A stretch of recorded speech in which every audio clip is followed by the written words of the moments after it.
Welcome, everyone. This is your friend, the DN What If, here with another exciting fanfiction. Today, we're diving into the story of what if Deku abandoned heroes and became the world's villain? If you enjoy this video, don't forget to hit that like button and subscribe for more fanfiction content just like this. Now, let's get started with the fanfic. Izuku. Bakugo growled. Directly in front of him was a green-haired man, who raised his eyebrows at the name. I'm surprised you didn't call me Deku. The blonde man gritted his teeth, clicking his tongue in annoyance. You go into hiding for almost a decade, and that's how you're sorry but greets me? Izuku shrugged. What were you expecting, a maniacal laugh?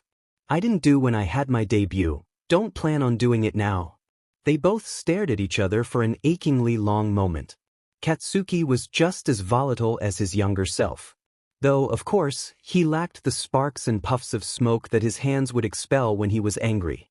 Instead, he held a gun towards the calm villain in front of him. Bakugo was shaking slightly. He did his best to hide it, but don't tell me you think that's going to help. The blonde smirked slightly before pulling the trigger. He felt the kickback of the pistol as the bullet raced from the barrel with a bright flash. Izuku, with blinding speed, ducked to the side, avoiding the bullet. Using his momentum, he raced up towards Bakugo, grabbed the slide of the gun and yanked forward, pulling the top off of the gun.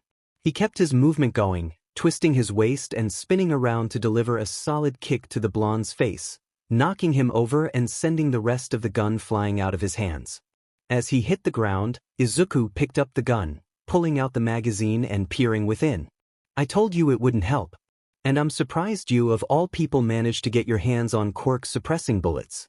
How did someone like you even do that? I mean, it's not like you could have threatened them with your quirk. Bakugo clenched his fists. Do you mean you? Izuku replaced the slide on the gun, pointing the weapon down to the ground, before rapidly firing off each shot. Each one had sunk into the floor, the contents of the bullet seeping harmlessly into the floor. He pulled out the magazine. Empty.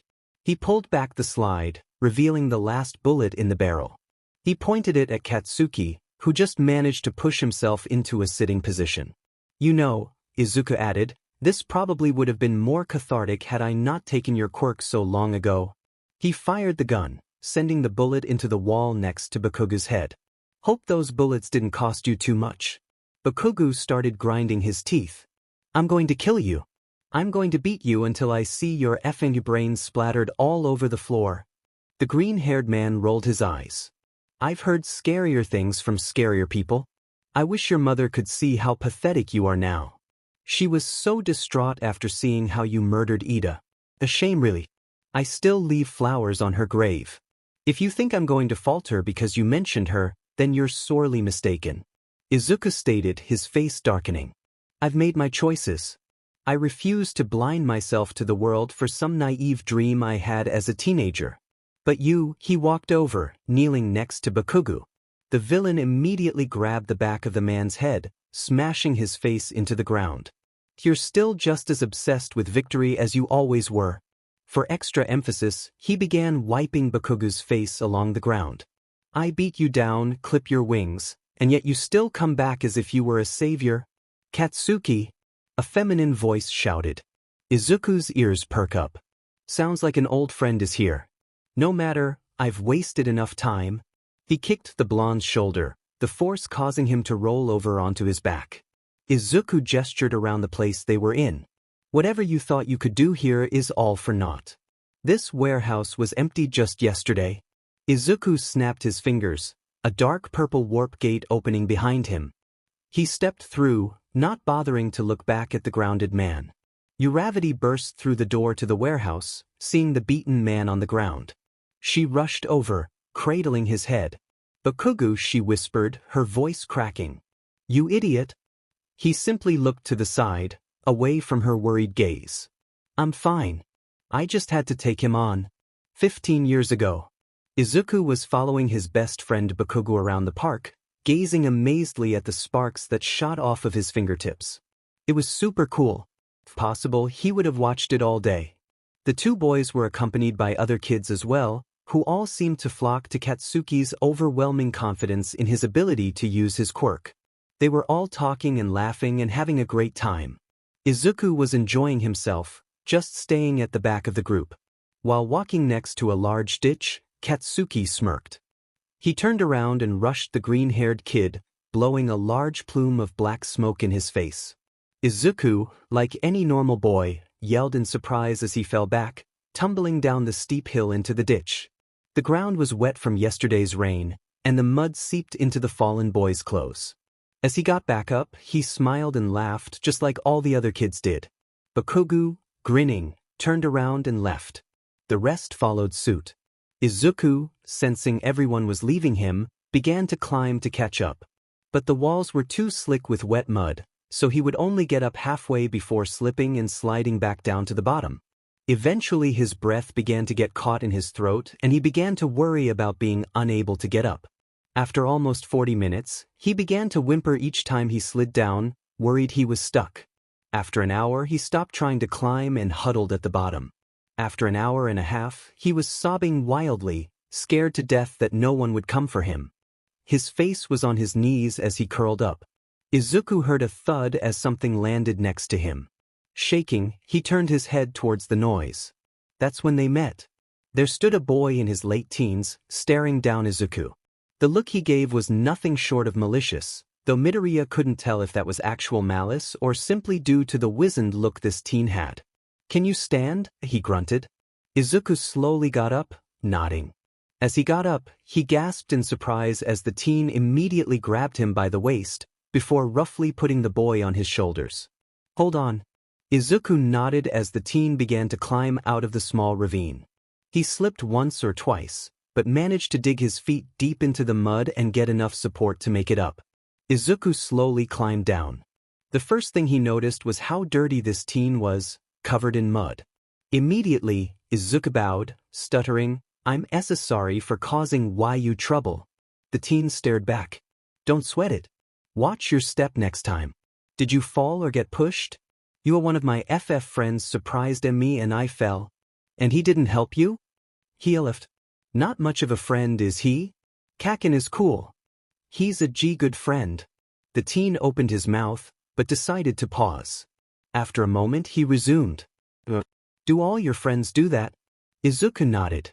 He heard the teen make a teasy sound, scratching his neck and looking away. He turned to leave. "Well, see you around, kid."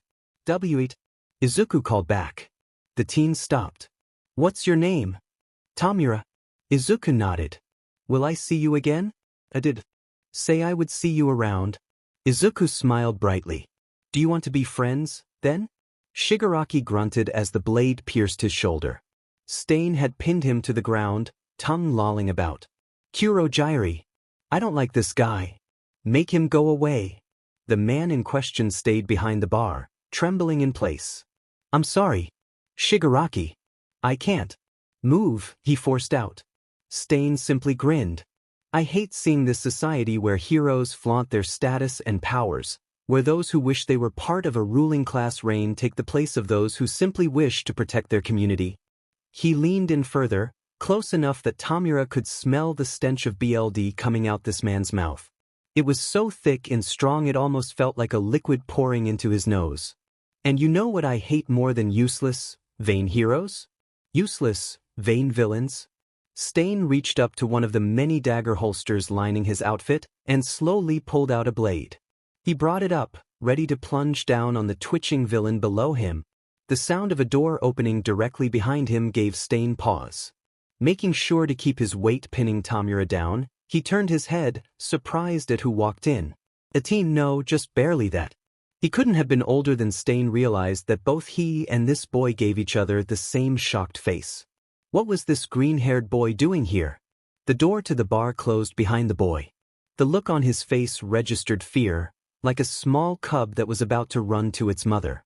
Stain turned his head back to Tamura, who looked equally worried.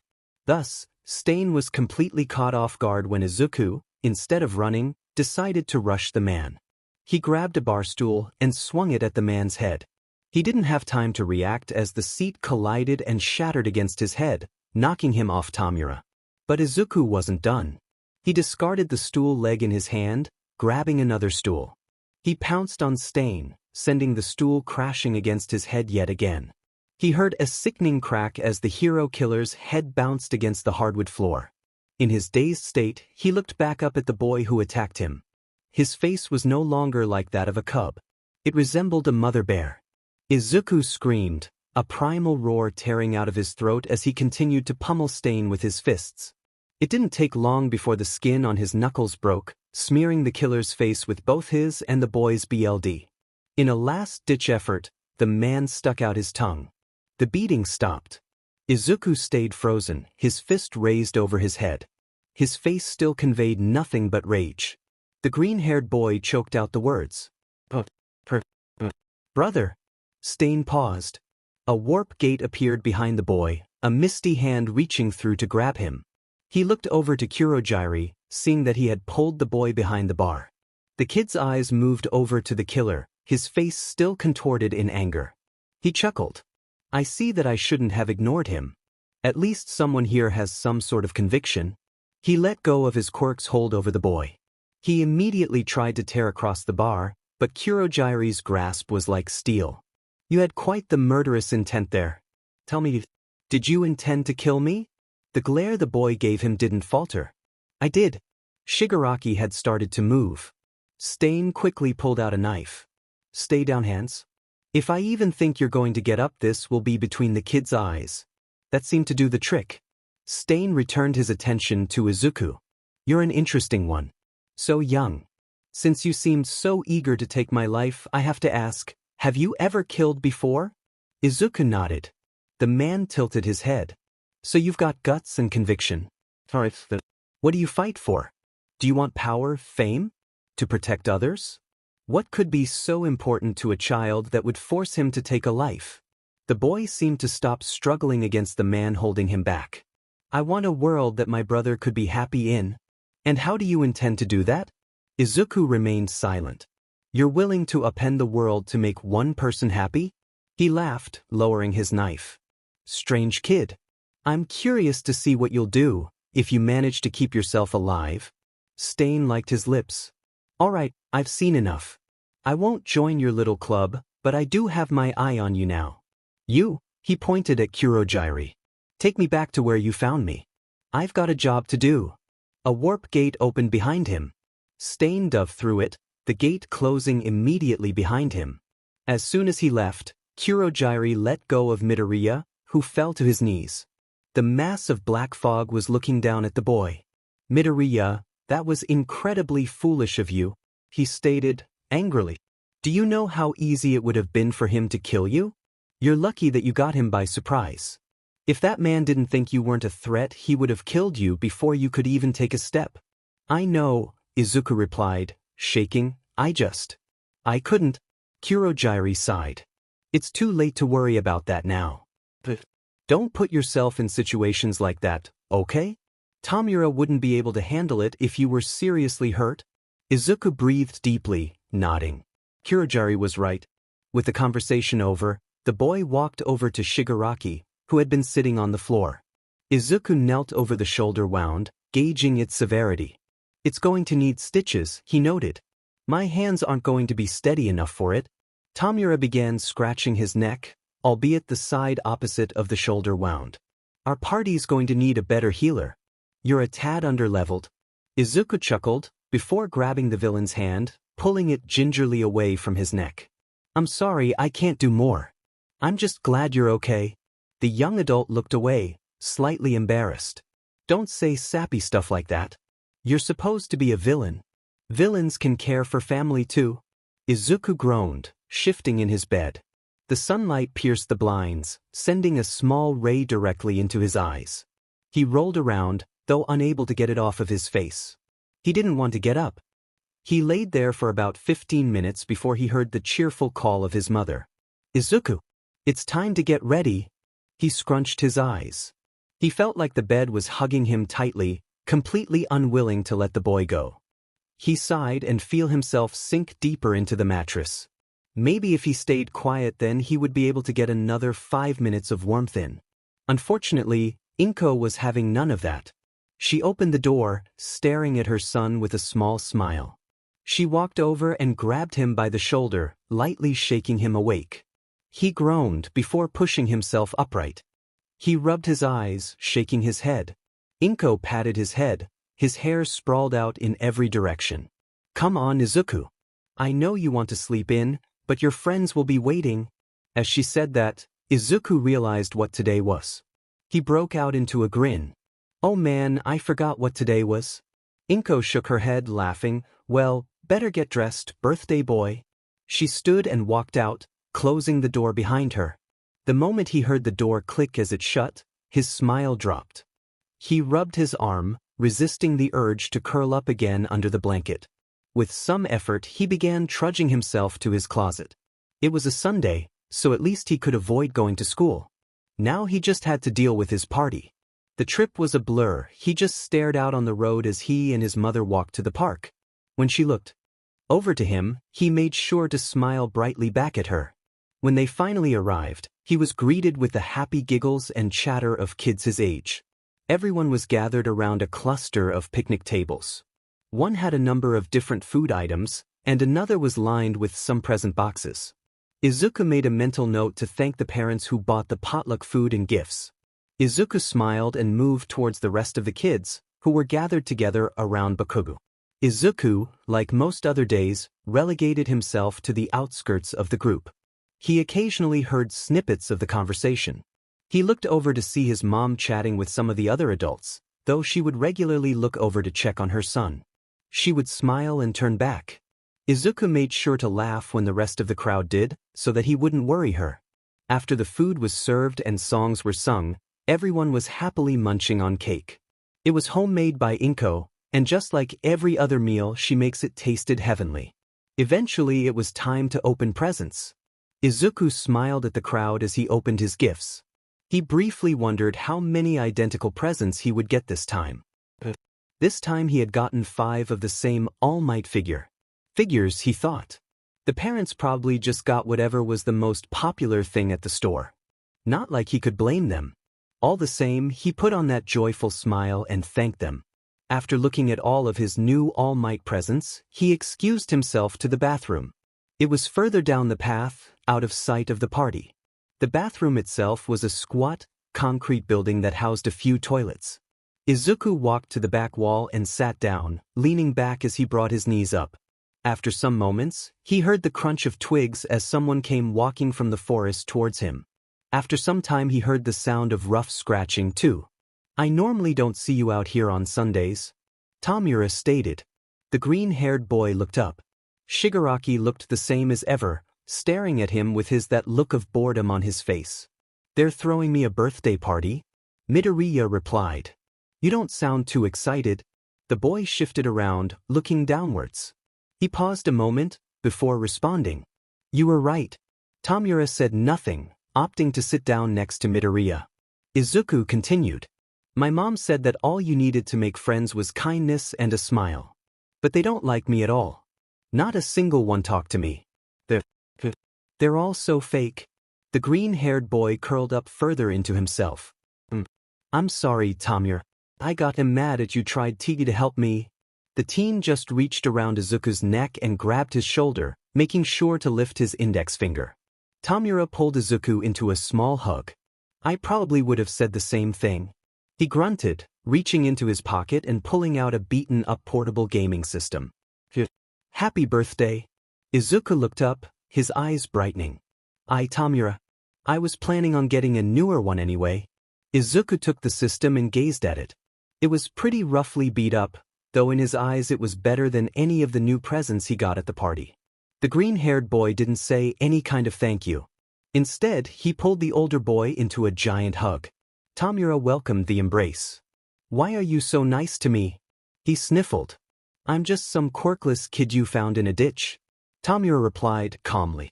"When I was younger, I was left alone and no one would help me." His eyes hardened in anger as he spoke, though Izuku couldn't see it. "I was abandoned by heroes and friends, unable to fend for myself. When I saw you alone in that ditch for who knows how long, it reminded me of how I was." Izuku grew silent. At first he didn't want to think that such a thing would happen, but Tamura was right about his friends. He still felt guilty for yelling at him in disbelief when Tamura told him that the kids he hung around with were using him as a punching bag. Tamura wasn't fake like them, he wouldn't lie. The heroes abandoned you? Tamura nodded. Left me all alone in the rain. Izuku paused before quietly saying, "That's pretty horrible of them." When the words spilled out of his mouth, his inner voice wondered what the hell he was saying.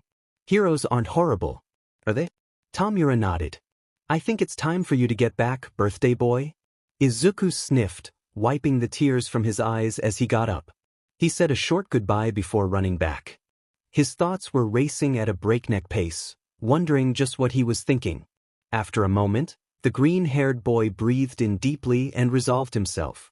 He needed to do more research into heroes, especially pro-heroes. Not about their quirks, but what they were like. Who they were. It shouldn't be this bright outside, Izuku thought. The sun showered him in its warmth, though it did little to make him feel any better.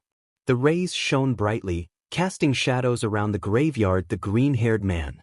The grave that he was in front of was plain, a simple stone obelisk with the name Midoriya etched into it. Beneath it lay some carnations that he had placed not long ago. He placed his hands together as he closed his eyes, praying for his mother. It wasn't long before he opened them up once more. I'd appreciate it if you refrain from damaging any of the graves, he said quietly. Behind him was a woman, wearing casual clothes. He could recognize her face immediately. Even after all these years, I can still see it's you, Ochako, Izuku stated. She stood there, shaking violently, closing and opening her fists. I waited here every day for you to come by. At first I wasn't sure if you would do it. Her voice was terse, as if she was holding everything she had back. Yet, here you are. Someone like you still insists on mourning those you left behind. Izuku sighed. I can't be expected to be a part of everyone's life.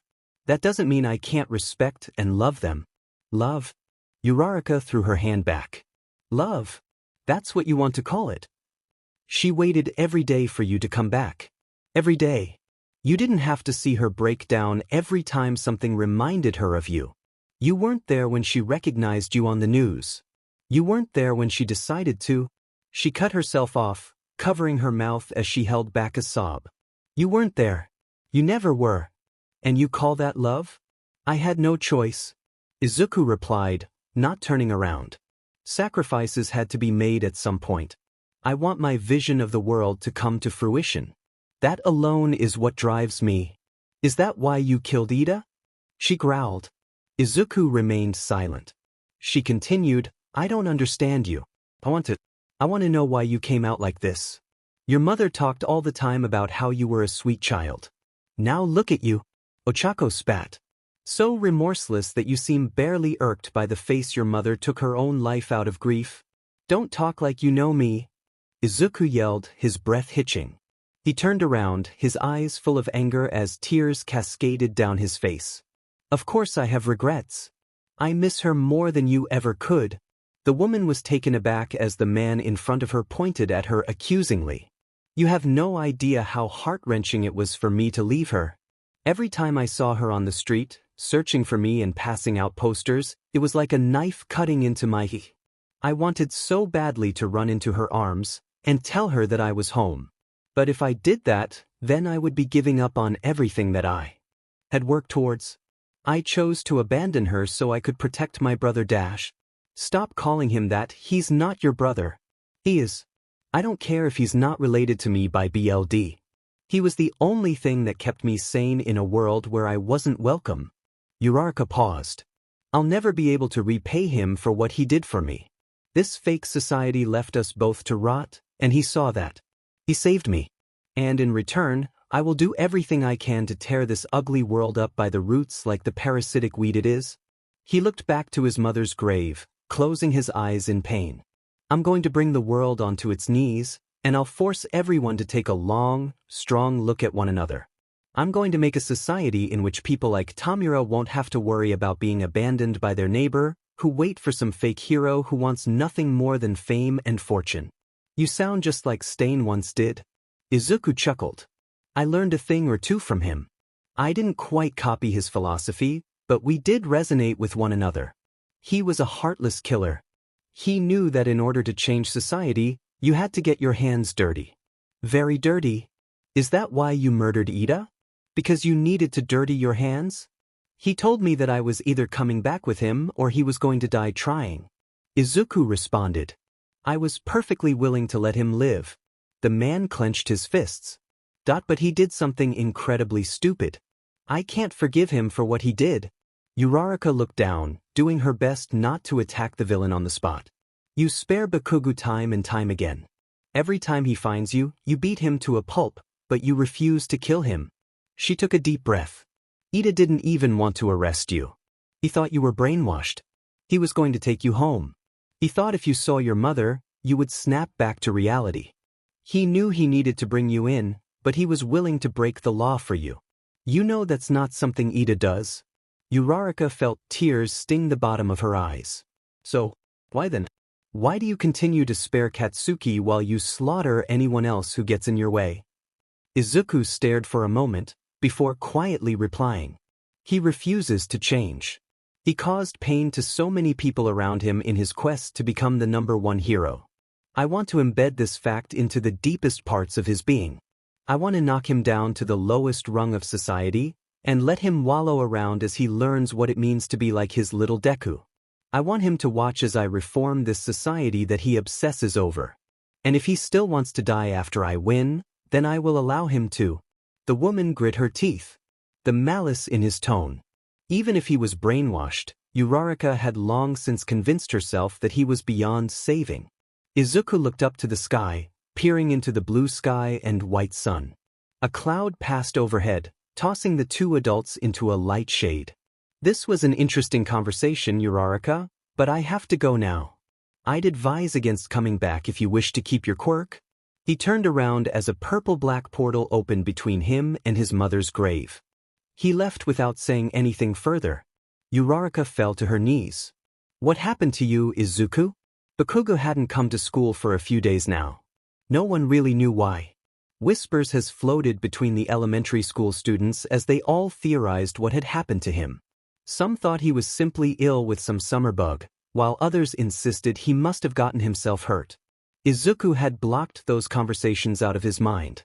He sat next to the window in his classroom, blankly staring outwards as the drops of rain pelted the glass. He didn't care about what that blonde idiot was doing. He would rather be with Tamura, or at the very least at home playing with his handheld. He was too afraid of bringing it out of his house, too scared that it would break or get stolen. Video games had become his obsession as of late. He really enjoyed playing with Tamura, but that teen was in a league of his own. It was at that point, before class had begun, that the gasps of the other students brought him out of his thoughts. Turning over, he saw the familiar face of Katsuki. However, a nasty black eye and a cast on his arm told the green-haired kid that perhaps the other students were right about the blonde injuring himself. Izuku stared blankly at the other boy. They locked eyes for a moment, before Bakugo just huffed. He walked to his desk, avoiding Izuku's gazing face while he sat down. He refused to speak to the other students who were prodding him with questions about his injuries. Of course he wouldn't. He's too proud to talk about getting his butt beaten. Izuku rolled his eyes, returning his gaze to the window. He heard Bakugo click his tongue in anger. Immediately, the blonde stood from his seat, sauntering over to Midoriya's desk. Deku, he hissed. After school. Playground. Izuku nodded, looking away. As much as he disliked him, the green-haired kid knew he couldn't ignore the other's demands without taking some form of physical injury. Class passed by with little significance. The teacher's words blurred and mixed together into the background noise. All Izuku could think about was returning to Tamura's side. He was getting better at Mortal Kombat. He felt hopeful that today might be the day that he could win a round against the older boy. Once the bell rang and everyone was dismissed, he began to pack up to go home. Bakugo bumped into him roughly, catching his attention. Neither said anything, though the blonde's red eyes conveyed everything they needed to. Playground. The rain had cleared not long ago, leaving a humid thickness to the air. As Izuku stepped onto the mulch of the playground, he could feel himself sink slightly into the damp wood chips. The other boy was standing there, glowering at him. Kaken? Bakugo stood there for an uncomfortable amount of time, boring a hole through Izuku. The last he spoke, "Do you know how I got hurt, Deku?" Midoriya shook his head. "I was walking home Tuesday, and I was attacked by someone with a baseball bat. Don't know who it was." He began shaking with rage. "That freaking monster kicked me over and kept hitting my arm until he heard it crack. He started laughing. Then he punched me in the face while I was down. Why are you telling me this?" Bakugo had been taken aback by Izuku's rather lackluster reaction. He quickly regained his composure. At first, his anger manifested in sparks coming off of his injured hand, but it made him visibly wince in pain as he tried to calm himself down. "When I heard you had changed, I didn't believe it. But you really did. What happened to poor Kaken? Are you okay?" Izuku looked annoyed. "You started burning me for doing that?" Bakugo winced. "And why are you so calm? You're always a nervous wreck. You started burning me for doing that too?" The blonde gritted his teeth. Using his free hand, he grabbed Izuku's collar and pulled him forward, their faces inches from each other. Izuku didn't look impressed. After realizing that the green-haired kid didn't flinch at all, Bakugo shoved him back. "Whatever. You're not worth my time anyway. I've got to find the beastie that did this to me." Izuku turned and left, earning another annoyed grunt from the blonde. What did he expect was going to happen? He texted his mom to tell her he would be hanging out with friends. Once he received her blessing to stay out, he headed straight for the train station. He stayed on until he saw the familiar neighborhood that Kurogiri's bar was on. The street itself was worse for the wear, but Izuku wasn't worried. Everyone in the area knew there was a kid who walked through the area frequently. They also knew that if they didn't want to end up in a ditch that they shouldn't touch that kid. Eventually he made it into the bar. Kurogiri was polishing glasses again, despite the lack of patrons. Shigaraki was sitting in the last bar stool, playing some fantasy game Izuku didn't recognize. He saw that the teen was again holding the controller in a weird fashion, so that he wouldn't accidentally disintegrate it. Some ideas began to run around in Izuku's head about how to fix this issue. He'd have to have Tamura test out his ideas later. "Welcome back, Midoriya," Kurogiri stated. Izuku bowed out of courtesy. The black-misted man always made him feel like he should be as polite as he could. He walked his way to the stool next to Tamura, plopping himself down and watching the boy play. The teen was lost in his game, and Izuku hated interrupting him to speak. The boy looked around the bar until he noticed something that wasn't there last time that he came. A baseball bat was slumped in the corner between the back door's frame and the wall. It didn't look used, but eventually Izuku decided to speak up. "Bakugo came back to school today," he stated. Immediately, Tamura paused the game. He looked over at the boy. "What did he do?" "Nothing really, just told me about how he got hurt and that I changed." The teen gestured to the bat on the floor. "I'm guessing you know who did it, then?" Izuku nodded. Tamura continued. "Are you angry?" Izuku thought about that for a while. "I don't know. Do you know why I did it?" Izuku shook his head. Tamura resumed, "It's because I saw what he did to you that day. I saw when they all started kicking you in the gut while you were on the ground. I remember now." Izuku looked down. He still didn't know what to make of it. "But, did he hit you again today? Don't lie." Izuku looked back up, waving his hands. No, he just got mad and calmed himself down. "So would you say going after him with a bat is more effective than smiling and trying to help him?" Izuku stared at the ground again, before nodding his head. "You're right, Tamura-san. You know, when someone tries to go against you, there's nothing wrong with fighting them. Plus, if any of them try to take a swipe at them," he growled, "they'll have to get through me." Midoriya paused a moment, before vigorously nodding his head. Tamura responded by patting Izuku's head and rubbing his hair back and forth a little. "Now come on, I've got this awesome game I want to see you play." The teen smiled. His name was Rogue. At least, that's what the rumors said he was called. He had already gained some notoriety in many circles. To the villains, and any heroes or police who did any amount of investigating, he was a new villain who worked on stealth alone, though his quirk was unknown. To the staff of UA, however, he was much more present in their minds. During the breach of the front gates at UA, no one had seen anything amiss after the students had evacuated. After the USJ incident, Nizu insisted that the staff go over the security records with a fine-tooth comb to see just how the villains managed to get the sensitive information that led to their failed invasion attempt. When they reviewed the security camera feed to the record labs, their jaws collectively dropped. It should have been impossible to miss. Someone had strolled up right to the door and used an ID card to gain access. 15 minutes later, they left. Aizawa theorized that this person likely took pictures of all the records they could before they left. Tashinori gulped, feeling the nervousness thicken in his throat. A lot could have been copied with a phone camera in 15 minutes. Tracing the camera feeds back proved fruitless. Whoever this person was, they had waited for the majority of students to evacuate. As they waited, he simply walked through the front gate and entered the building. No one stopped him. No one even bothered to look at him. He walked into the faculty office, swiped an ID card from one of the desks, and then infiltrated the records room. Everyone was baffled at how simple it looked. They reviewed the footage directly after the breach incident. There was no way any of them wouldn't see someone like this on the camera feeds, let alone in the middle of the hallway. Izuku, like the rest of the UA students, weren't told about this incident. But he knew. He knew, and he wished he could tell them that it was him, just so he could see the look on their faces. He tried to hide his grin as he walked down the crowded street, though it didn't matter. No one around him would see it. A static-filled voice spoke in his ear. He frowned. Couldn't they have gotten better earpieces? Izuku sighed before putting his hand to his ear. I'm here. Are you still trailing the target? Yep. Still making their daily rounds. Nothing to report. The voice crackled again. How far away from the target? About 2 feet behind the target. Almost immediately, the voice responded. I hope your quirk is activated. Izuku scratched his neck in annoyance. Kurogyari, if I hadn't I wouldn't be talking with you right now. After a moment of silence, the man responded. We've confirmed that the sidekicks in the office have left. Deal with him in any way you choose. How far away is a cleanup crew? Kurogyari paused.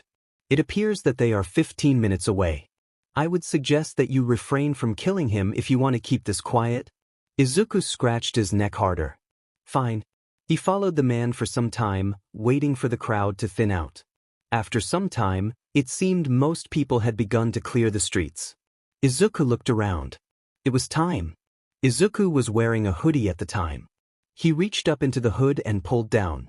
There was an extra flap of fabric that slid down, covering the entirety of the boy's face. If one could see him now, all they would be able to see is a black void inside the hood. Izuku reached inside the hoodie and pulled out a collapsed baton. He flicked it, extending it to its full length. The boy looked around again. No one in sight. They were near a back alley. Perfect. He walked in front of the man, though he didn't react at all. This stern-looking hero simply continued to walk forward. Izuku grinned. He ducked into a small alley and waited for his target to pass. As he did, he raised his baton overhead. Izuku whispered, "Boo." The man turned in shock, but any response was cut off by the baton colliding with the man's head with a crack. He fell unconscious almost immediately. Midoriyat no. Rogue quickly dragged the man into the alley.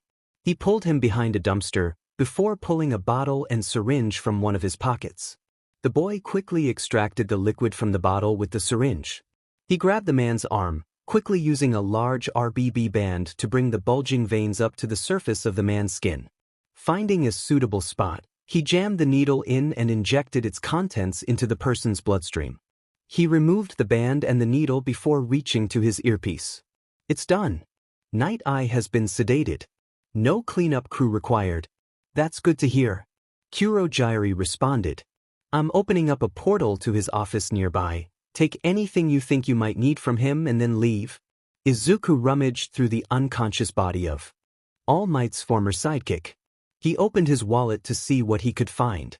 There was a government ID, a hero license card, a credit card, and around 60,000 yen in cash. Izuku pocketed the cash. Izuku saw that a portal had opened next to him. He walked through it, leaving the drugged man behind. As he stepped through, he saw that the office was covered in All Might paraphernalia. Honestly, it made Izuku a little sick to look at. Shaking his head, He made his way to the computer placed atop his desk. He turned it on. Password protected. Kurogiri, it's locked? That was to be expected. He replied plainly. Can you tell what operating system it is?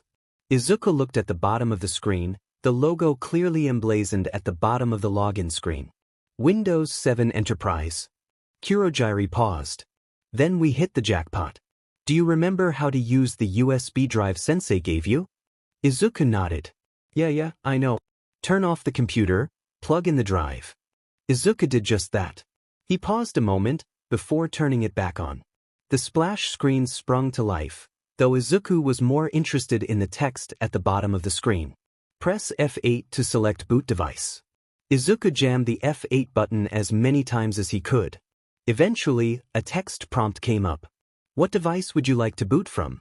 Izuku selected USB, then hit enter. He saw the computer flash a few times before a number of lines of text scrolled down the screen. The screen then turned black. After a while, the same password entry screen popped up. He held his breath as he entered nothing and clicked the enter button. Password accepted. Welcome back, Sir Knight. Izuku exhaled. I'm in, Kurogiri. There was a pause on the other end of the line. Eventually the black-misted man responded. I've received word that Sir Nightai's underlings have left a restaurant and appear to be on their way back to the office. How long? 5 minutes at most? Izuku shrugged. That's plenty of time. The boy opened the USB drive, and clicking on one of the many programs on it. After a minute, a single dialog box popped up on the screen. Backdoor installation successful. Kurogiri, can you confirm we have access? A moment passed before the other responded. Yes. Then get me the hell out of here. I've opened a portal. Same location as last one. Izuku grunted.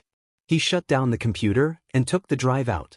He turned the computer on again, waiting for it to fully boot up to the password entry screen. Rogue, you need to leave now. I know, the boy sighed. I need to make sure I leave it exactly how I found it. The password entry box appeared. Izuku quickly shut off the monitor and ran through the portal.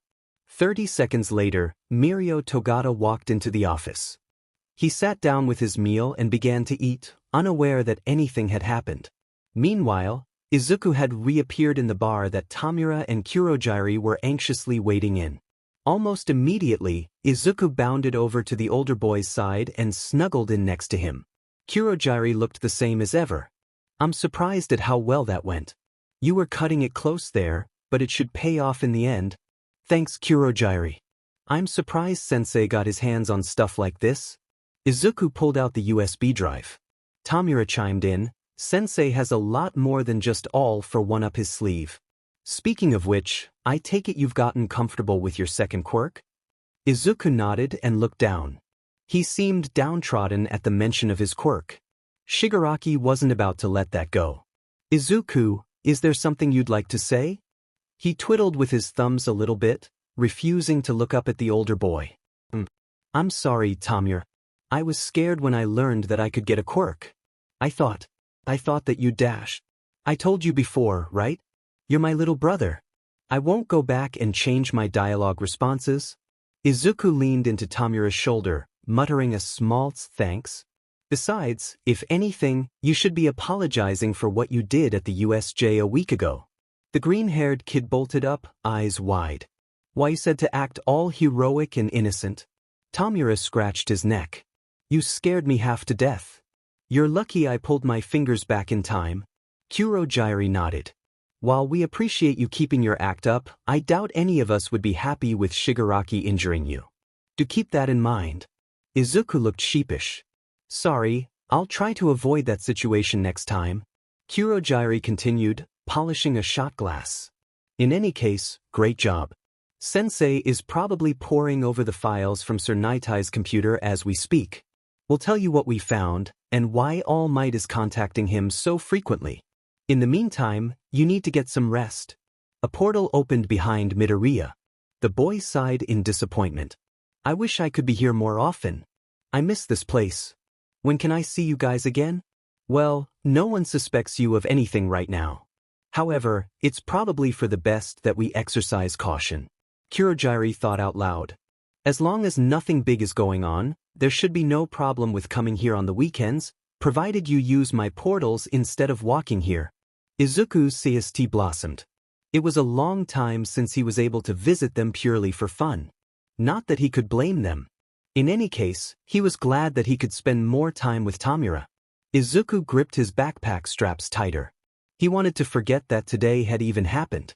So much had gone wrong. Bakugo found the analysis journal that he always carried around with him. It quickly met its fate between the explosion boy's hands and the bottom of a koi pond. At the very least, Midoriya stopped writing hero on the cover. Izuku had started writing extensively on both the heroes and the villains, and felt naming it for heroes only was unfair. Didn't really matter though. A good half of the pages were charred beyond repair. Izuku couldn't decide whether or not that was worse than Bakugo egging him on to kill himself. Not like he would do it for Tamura's sake. Of course, that wasn't the only bad thing that happened today. He'd met Sensei early in the morning. Kurogiri had opened a portal on the way to school and asked the teen for a few moments before he went to junior high. Seeing that he would have plenty of time to spare, the boy agreed. He had finally met face to face with the man Shigaraki looked up to. He expressed his gratitude at how well he was bonding with the young adult with the disintegrating quirk. He told the boy that considering how much he had done for Shigaraki up to this point, he was going to offer the boy something that could change everything. Sensei told the boy that he could have a quirk, no quirks. And Izuku had turned the offer down. Midoriya cringed, thinking of the encounter. He couldn't stop beating himself up over rejecting the offer that anyone else in the world would have picked up in a heartbeat. The truth was, in that moment, he became frightened.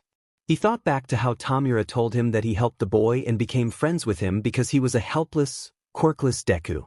His mind raced at the prospect. How would Tamura react if Izuku had a quirk? Would he leave Izuku because that connection was no longer there? Sensei didn't ask why he was rejected. He simply told the boy that he would be dropped off near the school by the gates. The green-haired boy sighed, angry with himself. He was dreading going back to the bar. Surely, Tamura would know by now. He didn't want to explain himself. Izuku thought back to what he had in his backpack. Other than his school supplies and a notebook, he had a special gift for Tamura in there. He breathed in deeply. If he could just give it to Shigaraki, then just maybe he might have something good happen today. He smiled slightly as he passed under the small bridge on the way to the bar. Hope hadn't disappeared quite yet. He snapped out of his thoughts as he heard the rush of something behind him. Izuku froze in place, slowly turning around to see a large slime creature rising from the sewer grate on the ground. The green-haired boy broke into a sprint.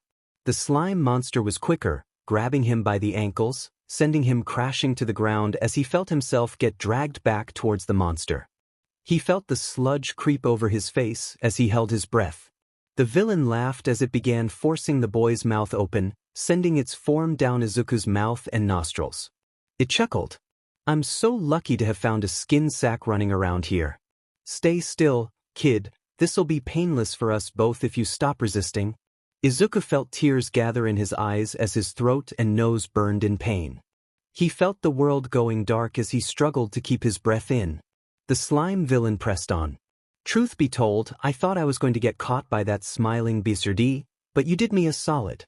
You're my hero, kid." He jeered. The sludge traveled down into the boy's stomach. He fought the urge to vomit, trying desperately to keep his lungs empty of slime. As he felt his last throes of consciousness leave him, he felt strangely calm. He wondered about what would happen after he died. He felt the urge to laugh build only slightly. If Izuku died here, this villain wouldn't last long afterwards. Tamura would hunt him down and destroy him. Izuku closed his eyes as he heard the sewer grate behind him explode in a blast of wind pressure. When he came to, he saw the smiling face of All Might staring down at him. "Oh, thank goodness, kid." He boomed, "I was worried that I lost you there." Izuku just stared at him blankly. "All Might. Right here. In front of him." "Oh." Izuku forced out. "Thanks." All Might paused for a moment at the lackluster response, but nonetheless continued speaking. "Sorry for not arriving sooner. The sewer system is quite complicated." He laughed. But I managed to make it just in time to capture the villain. All Might presented the 2 soda bottles that contained the slime villain with a flourish. Izuku still stared blankly forward. All Might coughed awkwardly. Well, kid, unless you have something to say, I've got to hurry back with the villain. He turned around and crouched, preparing to jump. W8, Izuku yelled, throwing his hand out. I need to ask you something. All Might stood back up. Izuku continued. You said anyone could be a hero, but there are so many people who want to be heroes that hurt others. Izuku closed his eyes. There's one kid who wants nothing to be a hero like you. And he does nothing but beat me up every day. So I want to know. Why? The boy looked back up, water in his eyes. Why do they get to be the good guys? All Might paused. He felt BLD pool behind his teeth. Kid, I can't give you a straight answer on that. This world needs heroes to stop villains. Sometimes, we don't get a choice in who saves us. He walked over to Midoriya, placing a hand on his shoulder. But I still mean it that anyone could be a hero. Perhaps you should try out and prove to him how a true hero acts. Izuku paused. Even if I'm quirkless? Can I be a hero without a quirk? All Might froze. Well, honestly, if you don't have a quirk, then you can't be a hero. But there's still a place in the world for people without a quirk who want to save others. You wouldn't be a hero, per se, but you can work in the police department. They apprehend criminals and villains all the time and work with heroes. Izuku was silent. All Might fought the urge to hack up Beal. I'm sorry, kid. I've got to go. Keep your chin up, yeah? Izuku just stared silently at him. All Might turned around, crouching down again to jump. In that instant, Izuku ran forward without thinking. The pro-hero jumped, soaring away as he left a small shockwave of wind pressure behind him. Izuku was still on the ground. He looked down at his hands, confused. Of all the things he could have done, why did he choose to snatch the slime bottles from All Might? He slid the bottles into the side pockets of his backpack and began walking back towards Kurogiri's bar. It wasn't long before he felt his bag rustle as the slime villain woke up. What? Where the hell am I? The disembodied eyes swirled around the bottle, looking at its surroundings. They settled on the green-haired boy who was carrying him. Hey, open this diamond bottle up. Izuku turned around, putting his finger to his lips. He looked like he was barely able to keep a frightened look off of his face. Screw you, open this bottle up. The boy stopped, grabbing the bottle out of the bag. He put it right next to his face, staring at the slime villain intently. Finally he spoke. If you don't stay quiet, I'm going to throw you in a tub of bee bleach. The slime monster quieted down. The kid looked scared, but the villain honestly couldn't tell if the kid was capable of doing that. The bottle was slid back into the backpack. Eventually, Izuku made it back to the bar, where Kurogiri was waiting patiently. You're back, Midoriya. Tomura will be out for a moment. Izuku didn't respond. Kurogiri filled the silence as he readjusted his bow tie. Are you still worried about earlier today? Sensei isn't mad. Izuku shuffled his feet. I think I want to change my mind. The black-misted man leaned on the bar. Really now? What changed? I met All Might. He pulled out the bottles, placing them on the counter. This guy tried to attack me, and All Might saved my life. Kurogiri looked into the bottles, seeing the slime and floating eyes and mouth. I think I heard about this guy. You brought him here? Stole it from All Might as he was leaving. Izuku muttered. Kurogiri stood back up. So what made you change your mind? The boy pulled himself into one of the stools, leaning his head down onto the cool surface. He always seemed more genuine, I guess. Even after losing faith in the other heroes, I thought that he could have been the one to show that there were some good people left. Izuku sighed. He's a piece of work. Tells me that they can't afford to get rid of abusive heroes, and that quirkless people have no place in heroics. All that everyone can be a hero message was just some drivel to make himself look better than he is. The bartender rubbed Izuku's shoulder. The slime villain just watched, silently. Did I want to get rid of this messed up society? Izuku mumbled. I can't stand just watching it anymore. I want to take up Sensei's offer. Kurogiri patted the boy on his head. Tomura would be proud to hear you say that. Midoriya didn't reply. Kurojairi turned his attention back to the slime villain, stuck in the bottles. I take it by now that you recognize me. The slime villain remained silent. I will take your silence as an affirmation. I don't know why Midoriya decided to save you, but you should consider yourself lucky that you didn't kill him. Even if you did manage to escape, I doubt that you would have been alive by sunrise. The slime creature turned its eyes to Izuku, who was still resting on the bar. Hey K-Kid. I'm sorry for trying to kill you. I'll make it up to you, okay? I didn't know you were part of the League of Villains. Izuku looked back up, staring blankly at the slime monster. Kurojairi looked at the boy. Midoriya, you captured him, so I assume you get to decide how to deal with him. After some moments, Izuku spoke up. You said the League was in need for new members, right? Izuku's mind was swirling with emotions, none of them good. Tamura and he were deathly silent, sitting not far from one another. A cold breeze from the drafty motel room they were hiding in sent shivers up the teen's spine. He was afraid. Despite the fact that this building was abandoned and run down, he couldn't shake the fear from his mind that somehow they would be caught. Would it be the light that emanated from the wizened young adult's phone, or perhaps the face that the window to the room they were in had been disintegrated, allowing the breeze to throw the curtain about whichever way it pleased? Tamura just kept refreshing the news page on his phone, over and over. He was scratching his neck rather violently. Izuku wanted so badly to reach out to him, to tell him that he needs to take care of himself, that he was already starting to bleed from the patches that he had scratched raw. But his breath caught in his throat every time he tried. Izuku knew what article his partner was refreshing. He didn't need to see it to know what it was. It was the late-night news broadcast, detailing how All Might had defeated Sensei. The cover photo showed that large man, face covered in scars to the point it covered his eyes, being led into an armored prisoner transport vehicle. All Might's emaciated form was blurred out in the background. They were sitting on the opposite ends of a cheap vinyl couch. Tamura wedged himself into the corner, leaning over as much as he could, focusing solely on the phone. Izuku was sitting as far back as he could, with his knees brought up to his face and his arms wrapped around his fetal form. He clenched his eyes shut, trying to block everything out, but he couldn't escape the painful grinding noise as Shigaraki continued to scratch his neck. He breathed in shakily, doing his best to muster up his words. Bro dash.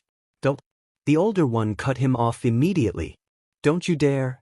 Izuku whimpered. I'm sorry, he whispered. He heard the other flip his phone shut. Sorry? You think that's going to change anything? Izuku curled up further. He knew why Tamura was angry at him. He was ashamed of himself. You let All Might do that to Sensei. You stood there next to them and watched. ICC couldn't move. Izuku trailed off. It only seemed to make the older villain much more agitated. You could have saved him. He accused. You could have prevented that. That cheater from hurting Sensei. The green-haired boy couldn't respond. He knew he was right. Izuku truly wanted to save him. He saw All Might wind up his ultimate move, striking down on All for one's head, but when the time came to actually move forward, despite the earnest longing to dive in between the two and take the blow for Sensei, his body locked up. The moment the blow struck, Midoriya dropped to his knees. There, from his hidden perch atop a neighboring building, he saw the man who changed his life for the better defeated. Kurojairi had to pull the boy away, through a warp gate to Tamura. They immediately searched for a temporary hideout while the slime villain began making sure the safe house they had planned to go to was actually empty. They chose an abandoned small motel room on the 3rd floor. Kurojairi left not long ago to get supplies. Did you get second thoughts? Was that it? Did all that time at Yui make you regret becoming a villain? No. Izuku gasped. Then what the hell happened? You always jump into the fray when a party member gets hurt. I don't know why. He looked up, tears streaming down his eyes. I don't know. Shigaraki clutched his head in his hands. Sensei organized that kidnapping at that camp so you could come back, Izuku. He did this all so all of us would be together again. And the moment we get you back. I don't know what I can say.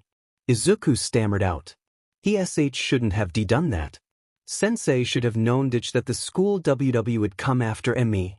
It was a stupid move dash. Don't you dare blame Sensei for caring about you. Tamura yelled. He pulled back his hand without thinking, and in his rage slapped Izuku on the face.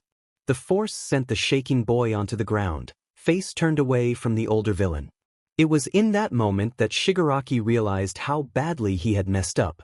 He retracted his hand immediately, but it was too late. He heard the familiar cracking sounds of his quirk activating. Izuku didn't scream or cry. He quickly pushed himself to his feet and ran to the window, clutching his face. The older one could hear the boy quietly whispering the phrase, "I'm sorry," over and over like a mantra. By the time Tamura reached the window, the boy had disappeared. He wanted to scream at himself for his actions, but found the only thing he could do was sit against the windowsill and continue to claw at his neck in rage. It wasn't long afterwards that a warp gate opened in the middle of the room, with the familiar face of Kurogyari stepping outwards. He was carrying some basic snack and water, nothing that required any power or heat to eat. Tamura, I know it's not much but we. He trailed off, seeing the atrocious state of the villain's throat. Shigaraki, stop this at once.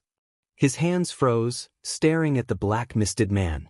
Not once in his life did he ever hear that tone come from the one who served him. It was unnerving. Tamura, Kurogyari spoke, looking around. Where is Midoriya?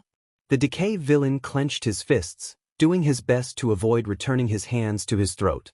We had an argument. I hit him. He ran away. Kurogyari sighed. Of all the times. What was it about? Tamura grunted.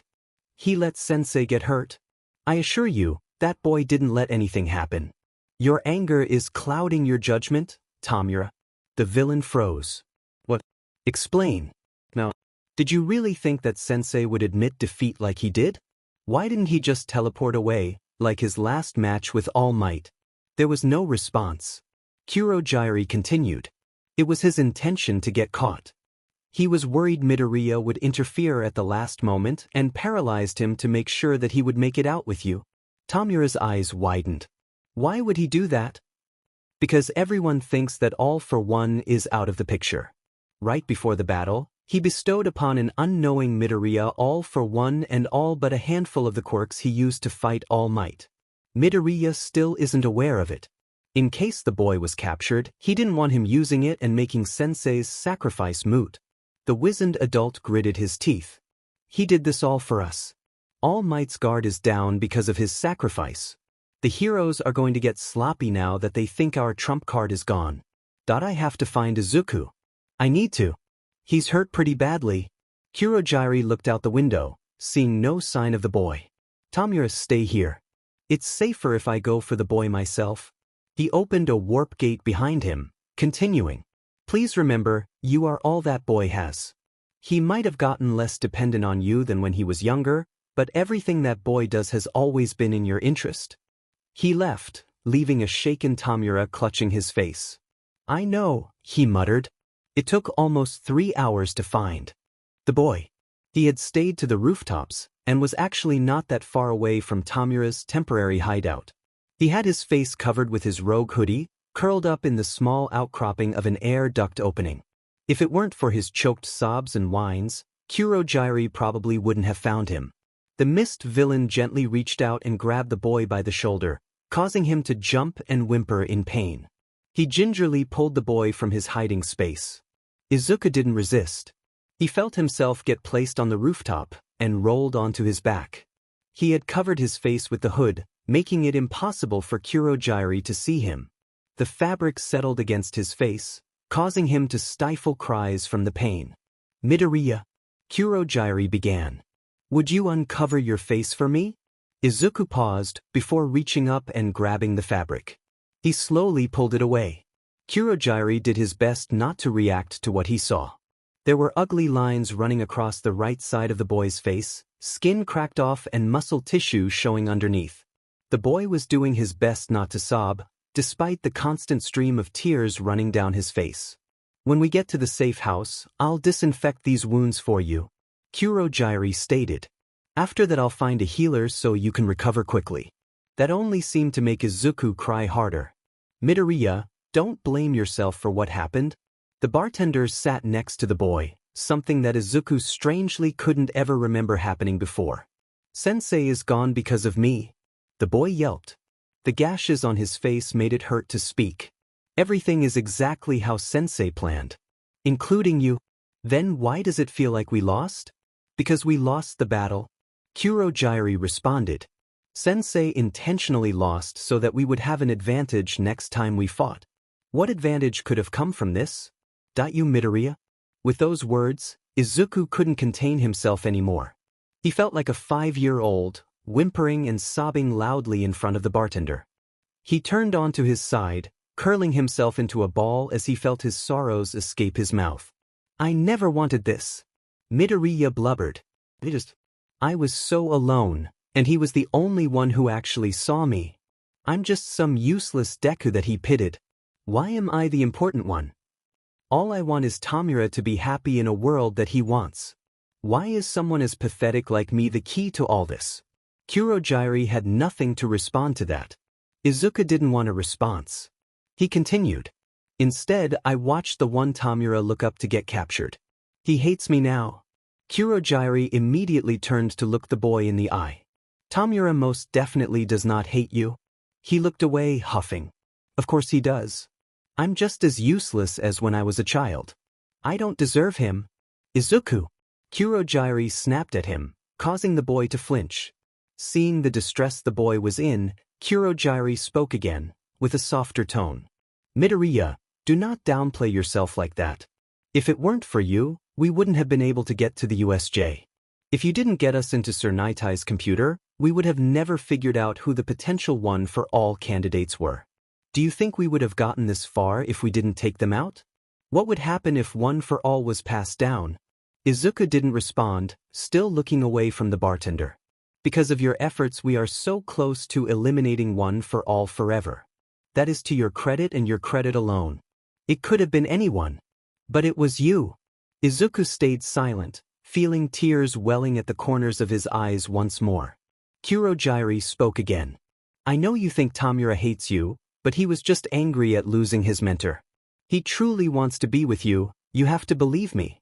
While you were at UE, he was always tense and agitated when you weren't there for him. When he saw you get injured in the school festival, it took me all I had to keep him from attacking the people who you fought. I said something stupid.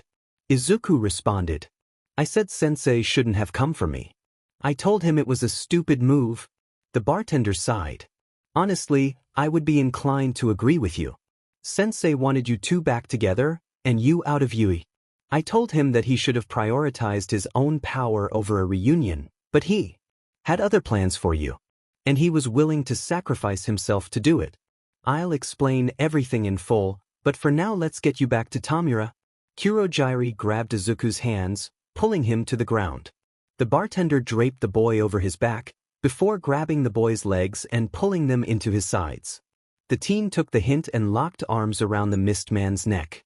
Izuku rested his head on Kurojairi's shoulders. The boy chuckled. Even after everything that's happened, you still smell like Angostura bitters.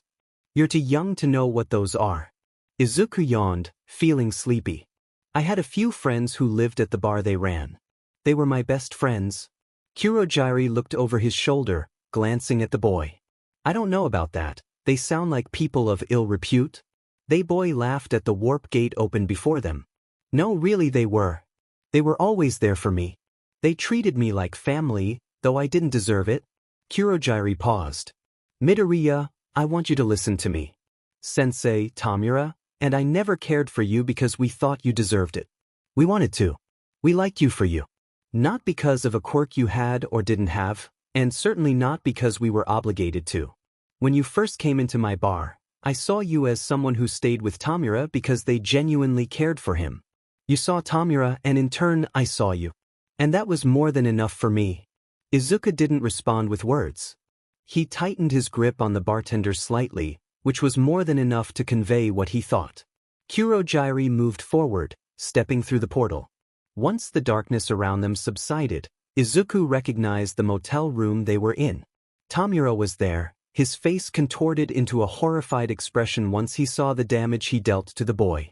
As the bartender sat a tired Midoriya on the couch, the League of Villains leader rushed over.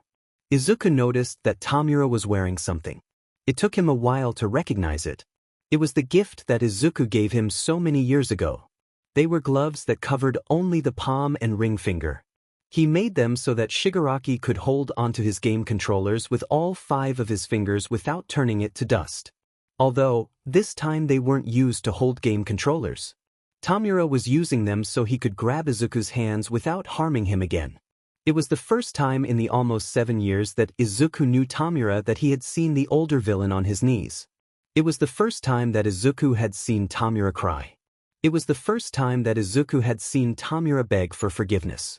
It was the first time that Tamura hugged back when Izuku pulled him into a hug. Izuku fell asleep in the older villain's arms. Tamura didn't let go. They would eventually fall into slumber exactly as they did then, in each other's protective embrace. Kurogiri watched the two as he stood guard near the window.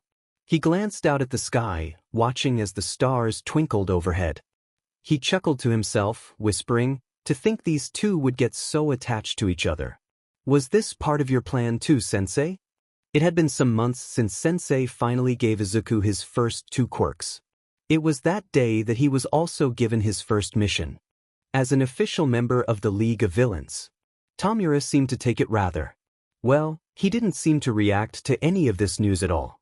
The boy couldn't tell whether it was because he wasn't surprised at this turn of events, or if he simply didn't want Izuku knowing how he really felt.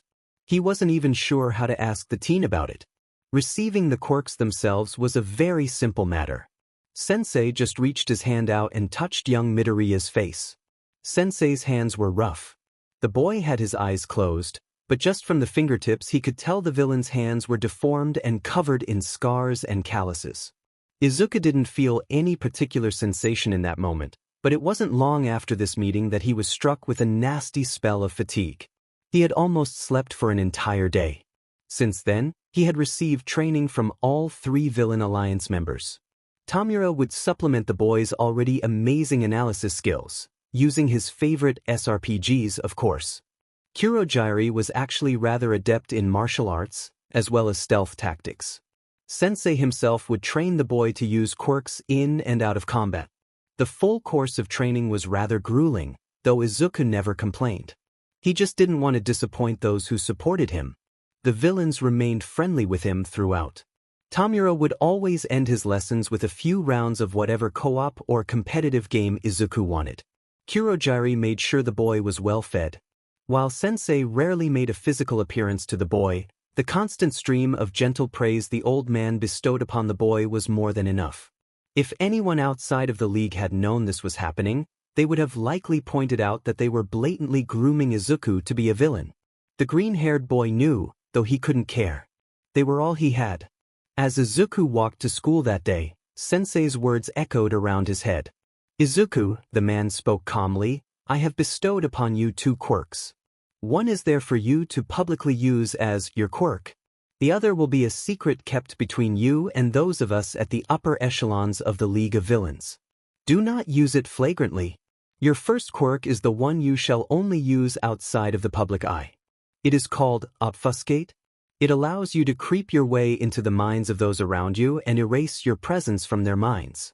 Those affected will no longer see you or hear you, though any objects you interact with will appear as if they are moving of their own accord. Be aware that since you are not actually invisible, you will appear on any recording or photo taken. That being said, until the effect of the quirk wears off, any person affected will not be able to see you in these recordings. It also cannot be used at long range, so be careful that no one from a distance is looking at you when you use it, as you will immediately disappear when they get in your range." Izuku was snapped out of his memories as the familiar sound of gurgling sludge emanated from a nearby sewer grate. Izuku looked over to see the familiar face of the slime villain that tried to take over his body just a few months ago. "Yo, kid," the villain whispered gruffly. "I got something for ya." Izuku hopped over to the grate, crouching down. He smiled brightly to the villain in the sewer. A sludge tentacle spilled out of the cover, leaving behind a decent stack of 5,000 yen banknotes. They were a bit grimy, but Izuku gladly took them. "What is this for?" Kurojiri sent me to rob a bank. Told me you could have this as allowance. The villain looked behind him. I've got a split kid. I bet the heroes are probably going to start searching down here next. Put in a good word for me, yeah? The boy clutched the bills tightly and nodded as the villains scampered away. Izuku smiled. There were so many games he could buy with this money. He'd have to get a new 2-player game at some point too. His smile began to waver as he approached his junior high. By the time he passed through the gates, he looked as bored and tired as he usually did. As he walked through the front door, he was shoved roughly to the side. Izuku didn't fight back, and just watched as the blonde boy who pushed him glared before walking off. Izuku stared after Bakugo. Sensei's words once again began echoing through his head. Now, as you probably expected, your first big mission is to infiltrate Yui as a student. However, your status as quirkless presents some complications. I've taken the liberty of getting your medical history, and I see that. Now, Izuku, don't give me that face. If all I had under my belt was my quirk, then I wouldn't be as influential as I am now. You're going to need more than that, and that includes connections to the authorities that can get their hands on your medical profile. Now, as I was saying, your medical profile includes an X-ray that shows you having 2 joints in your pinky toe. I've gone ahead and altered your record so that you officially have only 1 joint, marking you as someone with the potential to have a quirk. I've also changed the practitioner's name to one of our agents. If you would like to take it a step further, I can alter your bodily structure so that you only have 1 joint. However, that is your choice and I don't intend to force it upon you. With that issue out of the way, we need to deal with the consequences of you not having a quirk for years. You've trained well, and it seems your body has become acclimated to both quirks. That is good. All that is left is to present a convincing scenario in which you will become known as a late bloomer. People whose quirks manifest at your age are exceedingly rare, but not unheard of. I believe if this story is played out, you will become Japan's first late bloomer. You might even get a news special out of it. That sort of exposure would definitely cement your story, erasing almost all doubt about you. That being said, the thread that ties late bloomers together is that some stressful event induced their quirk. I have no doubt, given your past, that you will be able to manufacture an event in which your quirk will surprisingly manifest itself. How you create this event is something I will leave to you. Izuku snapped back to reality as the bell rang, telling him to get to class. He gripped his backpack tighter. He no longer carried his All Might-themed bag with him. Instead, he opted for a much more nondescript black messenger bag. No one really noticed the change, nor did they really care.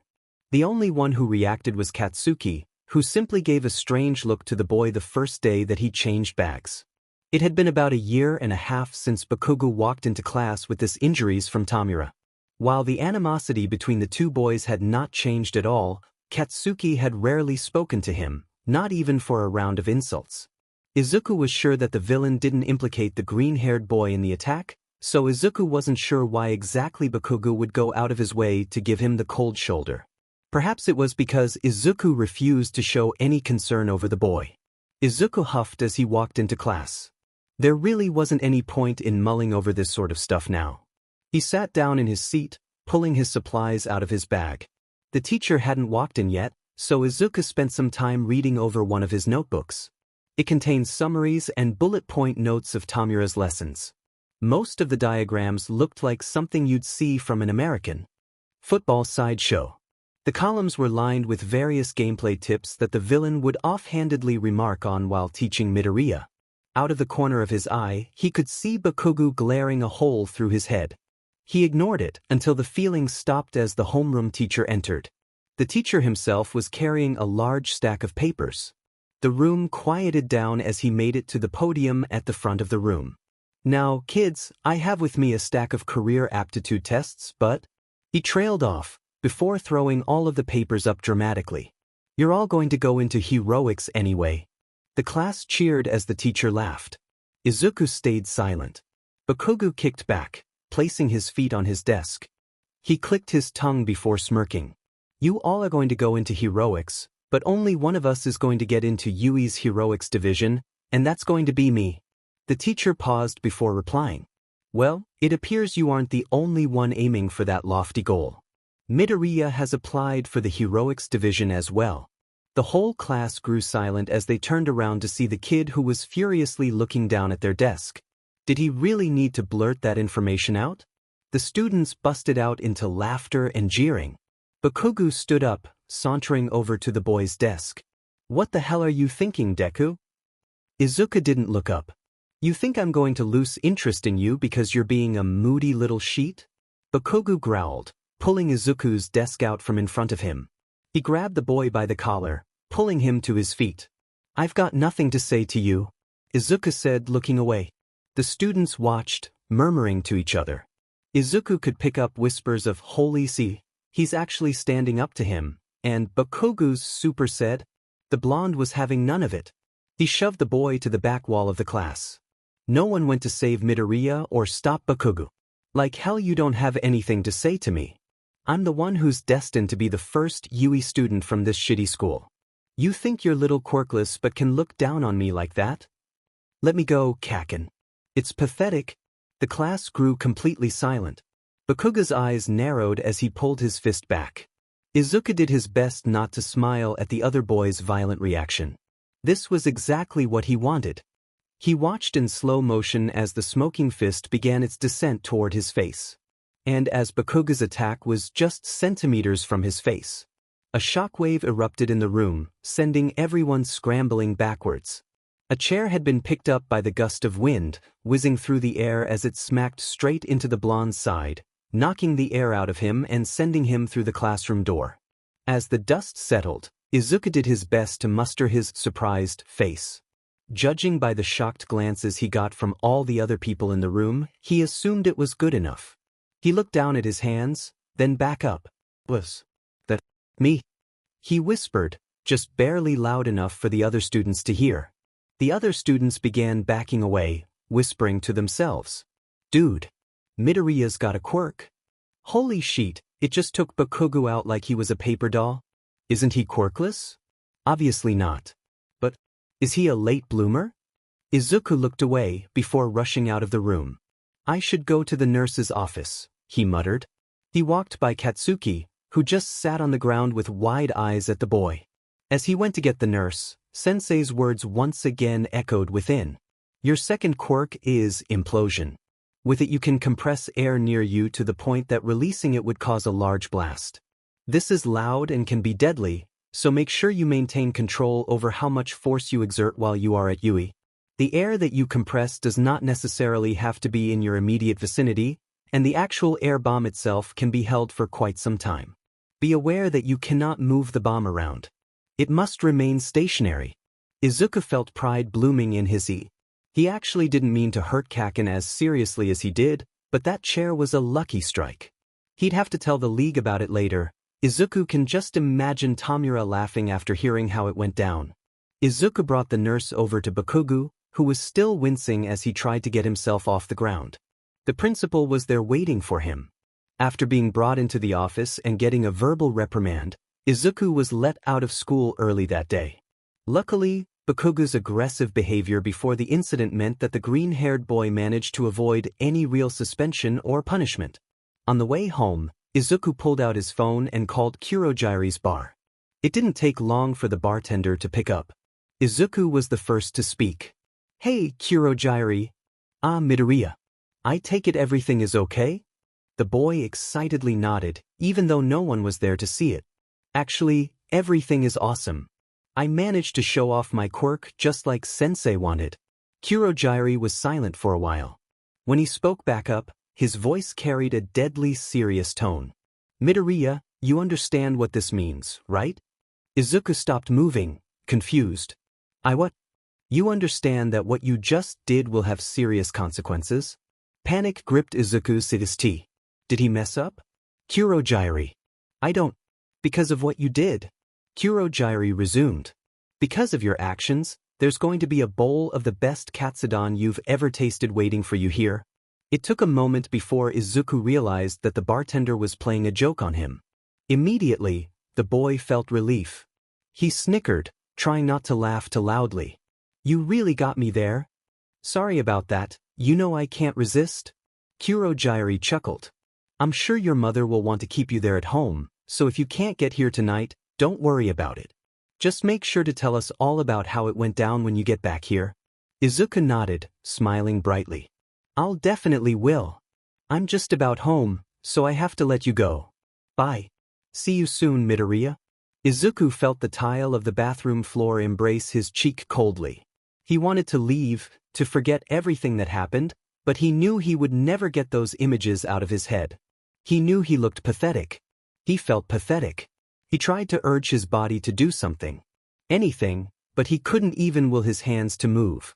He couldn't do anything more than lay there on the ground, feeling the floor sap the heat from his body. He couldn't even force tears from his eyes. His throat was hoarse, and he quietly rasped in and out. All he could do was stay there and wait as an eventual and sudden rush of nervous energy seized his body, forcing him to convulse into a fetal position and shake uncontrollably. The green-haired boy felt his stomach twist and turn, screaming at the boy that he needed to empty its contents in the nearby toilet. His body instinctually clambered over to the porcelain furniture as he weakly grasped the rim. He tried to vomit, but as all the times before, he couldn't force anything out. He had already emptied his stomach long ago. However, the boy's abdomen wasn't convinced. He couldn't help but try to purge, despite nothing coming out. The boy heard a quiet sigh on the other side of the bathroom door. He knew Kurojari was there, but the man did not speak to the boy. Izuku had locked the door long ago, and the bartender made no attempt to break in and get the boy. Izuku grunted as he fell back to the floor.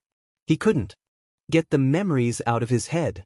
The look as the man who chased after him with a knife and a savage grin on his face. His breath that smelled of rot and decay as he grabbed Izuku by the collar and forced him to a wall. The laughter as the man covered the boy's mouth and dragged him into an alley so remote no one would find them. The taste of the knife as it was placed on Izuku's tongue. The feeling of blood spattering on Izuku's face as a small air blast opened a hole in the man's stomach. Izuku fell into another panic spell, curling up as he shook violently.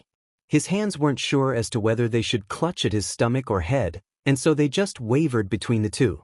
Izuku gritted his teeth as he weakly gasped in air. The boy vaguely heard the sound of a warp gate opening up in the bathroom. He didn't react at all. He felt himself getting lifted up in Kurojari's arms, who unlocked the bathroom door and exited. Izuku could barely recognize the back room of the bar. The two traveled up the stairs to the upper floor, where the entrance opened into a spacious, albeit sparse bedroom. A twin-sized bed was placed in the corner, with thin sheets and a blanket. Kurojari lightly placed the boy down, before walking away and bringing back a chair. Kurojari sat next to the bed, watching the boy.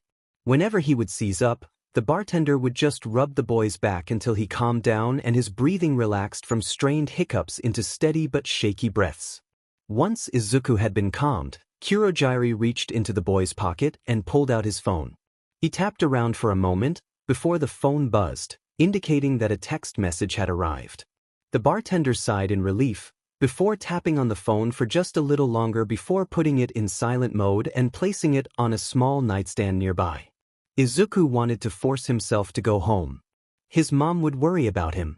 But he still remained as still as a statue. He felt fatigue pull at the corner of his eyes. He wanted to stay awake, but it stung to keep his eyes open and he knew he wouldn't last long. Kurojari quietly rubbed his hand through the boy's hair, calming him down and coaxing the boy into a deep sleep.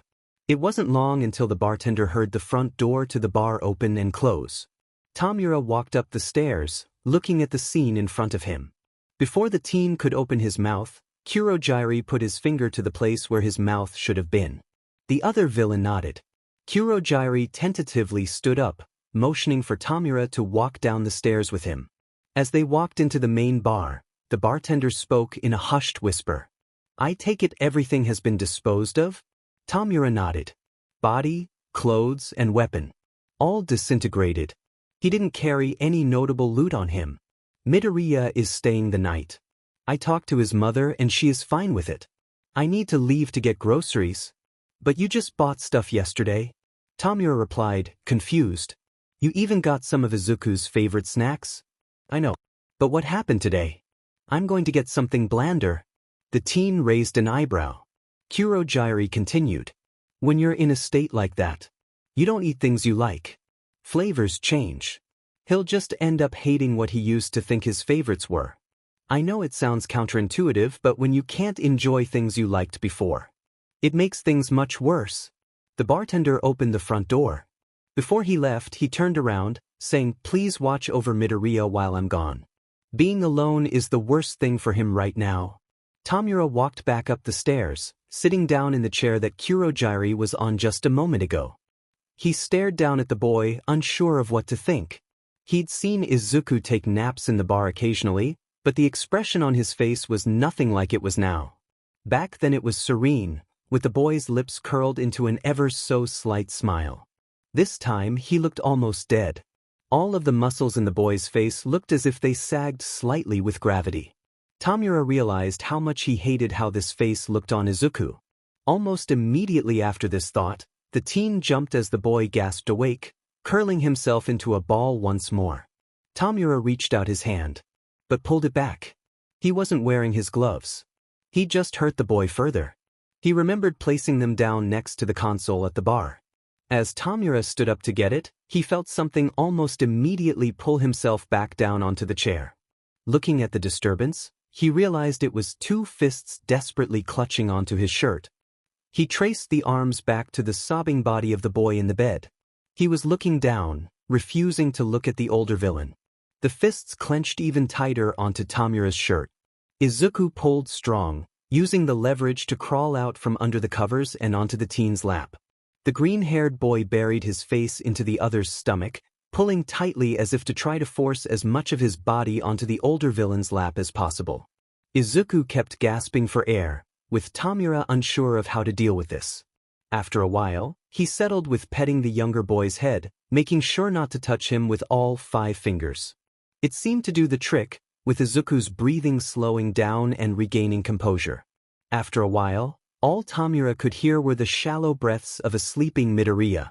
They stayed like this all night, with Shigaraki watching as the boy in his lap would wake up to an episode. When dawn broke, the two were woken up gently by Kurogyari, who presented the boy with a bowl of oatmeal with a small drizzle of honey. Izuku slowly ate it, staring blankly at the meal.